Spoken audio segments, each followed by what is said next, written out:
found various medium for the listeners down the ages. Among those instruments, gramophone and stereo records have a dominant position with its remarkable sound quality. Records have an eventful history of its own and also have various types, prices and playing instruments. With the introduction of audio and video music cassettes in late 70s and compact disc in EMI Music Factory in 1996, records get a nostalgic value, and except in some private collections, these are not easily available. Despite all odds, records dominated world of music as a musical medium from little after the invention of phonograph in 1877 to late 70s.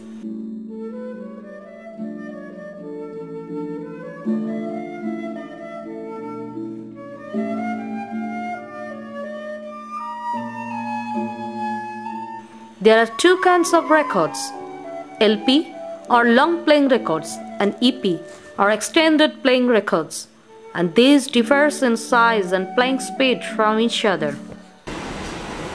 Well, I do not know much about the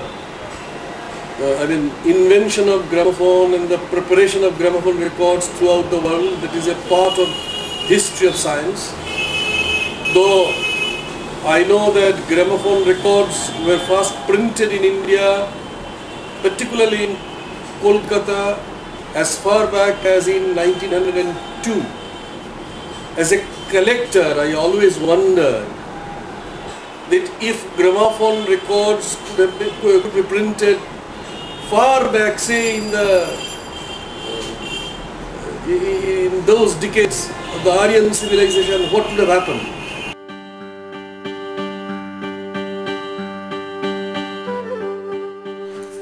Calcutta have much importance in the context of history of Indian gramophone records.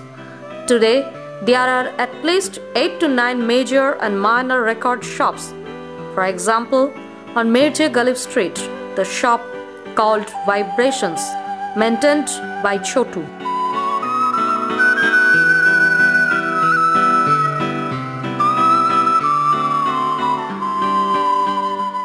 On Wellington Street, maintained by Jamaluddin, who have to compete with some small shops in a surrounding like this.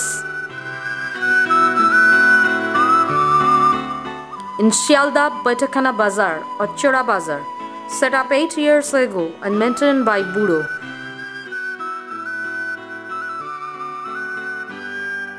And a number of private collectors who preserve records containing various famous of music, including classical, folk, religious, country, jazz, blues, pop, and so on.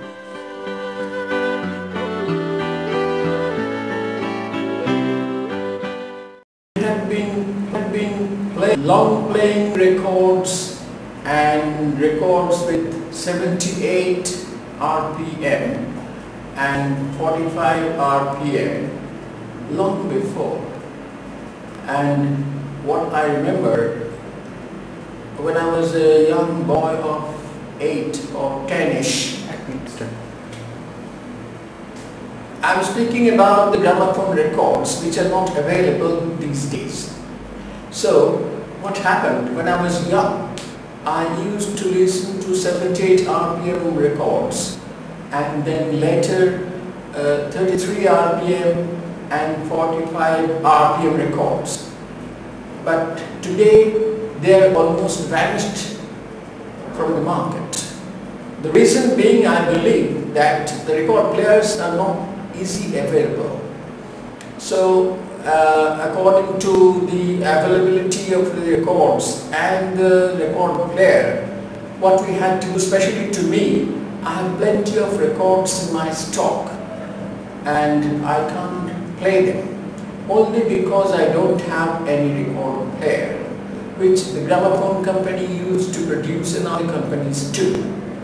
But today the evolution has changed and CD players and CDs are available so that we can hear those songs from CD. Whatever is played in CD, the quality of the sound is much more clear and distinct, and it can accommodate say around 100 or 150 tunes, and the cost factor is there. That means it doesn't cost more than say about 300 bucks or 250 bucks.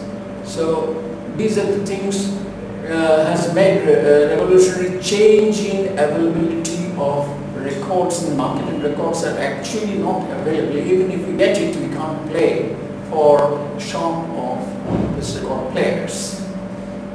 And these CDs, whatever we have, we can play from CD players and we can listen to them.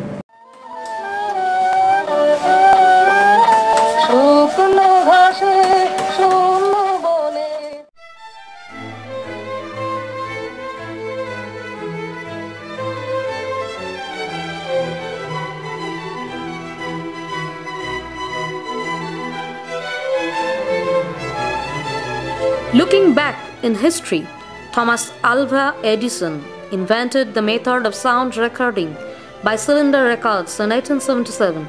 11 years later, 7-inch diameter zinc in the records named E. Berliner records are commercially released.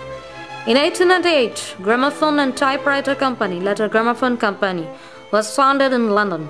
The next year, first recording angel trademark of Gramophone Company, which was devised by Theodore Beerbohm, was later replaced by Francis Baron's famous painting of a dog listening to the horn, his master voice, and it was first used in the record supplement of January 1900. The first demonstration of cylinder phonograph was around December 1878 in Calcutta. Professor H. Bose, renowned businessman from Calcutta, entered into new business of cylinder records or sound from bangles. Under the banner H. Bose Records and later Pathé H. Bose Records. His catalogue of 1906 had Bande Mataram sung by Rabindranath Tagore. Unfortunately, no working cylinder machines is found with any collector in India. In 1901, J. W. Hudd came to Calcutta and opened a branch office. F. W. Geisberg arrived in 1902 and recorded 500 songs for the first time and sent to Joseph Berliner's pressing factory at Hanover in Germany. Initial recordings, which had their artists' names announced at the end of recordings, was taken from Knuckles and Baijus, and later celebrities like Gauhar Jan of Calcutta, Janaki Bai of Allahabad, Piara Sahib, etc. So records, the collector of records, I think, one, they give us important details of history, and two,